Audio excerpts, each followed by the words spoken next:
Hi, it's Paul from howtoplaybass.com here. This is the second of my lessons looking at songs for beginners to play.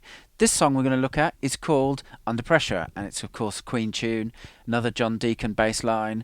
If you've looked at my website, you'll know by now that I really like John Deacon. My crap claim to fame is that I went to the same school as him, although he was there 10 years before me.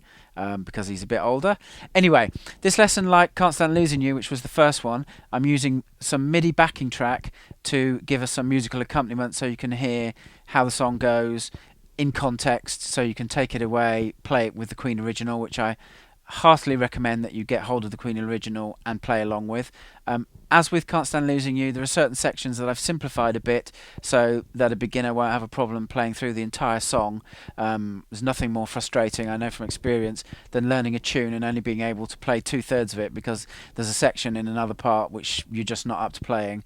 That's been taken away the way I've taught it, but please do note that there are a couple of sections of the tune where you can apply some variations, and I do recommend that you try having a playthrough, do some experimentation, see if you can get some rhythmic variety going, listen to what John Deacon does on the record. If you can get hold of any of his live recordings or any of Queen's live recordings of Under Pressure, listen to what he does on those, because he often changes things around a bit. You always get new tricks, new tips and stuff from those recordings. So let's crack on with the lesson, and let's get going.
The first bit of the song we're going to look at is the riff, and it is played all the way through the song in different bits and pieces, and it's almost like the hook of the song, so it's something you've really got to get nailed down. Now, there's only two notes. It's D, which is played at the 7th fret of the G string, and A, which is played at the 7th fret of the D string, and the rhythm's this.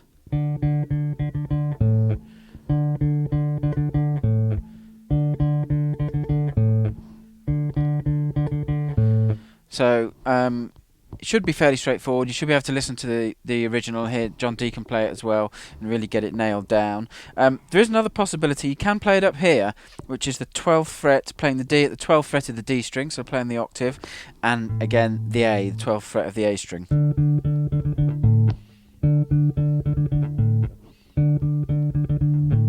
Personally, I prefer to play it down here.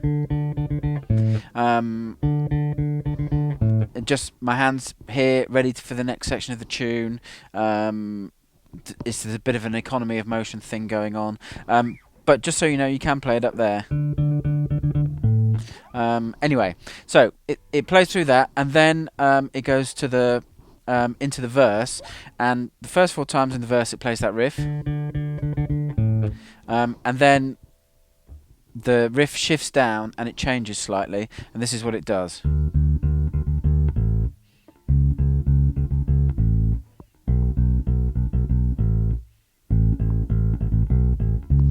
Now, if you notice throughout that pattern, that same rhythm, dun dun dun da da dun dun, is playing all the way through.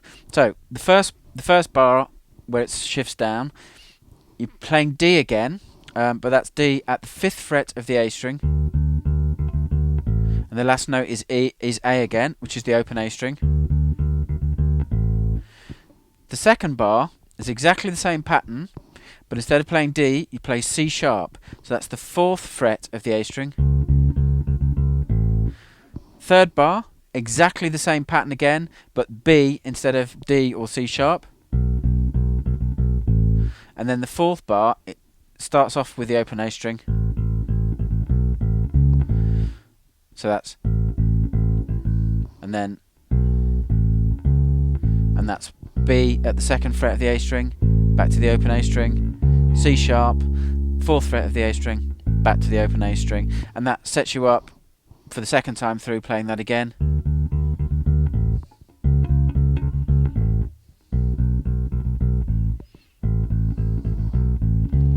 Okay, the next part is the, I suppose what you call the chorus.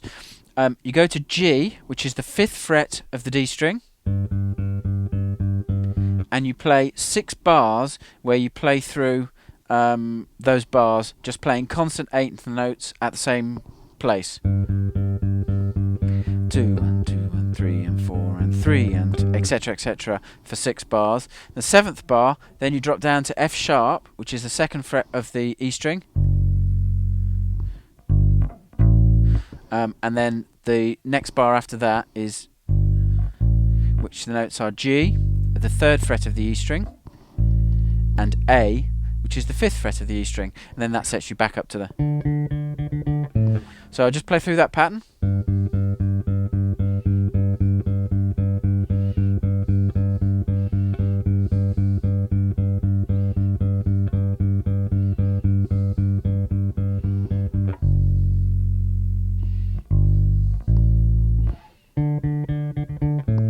Okay, so that's that first section.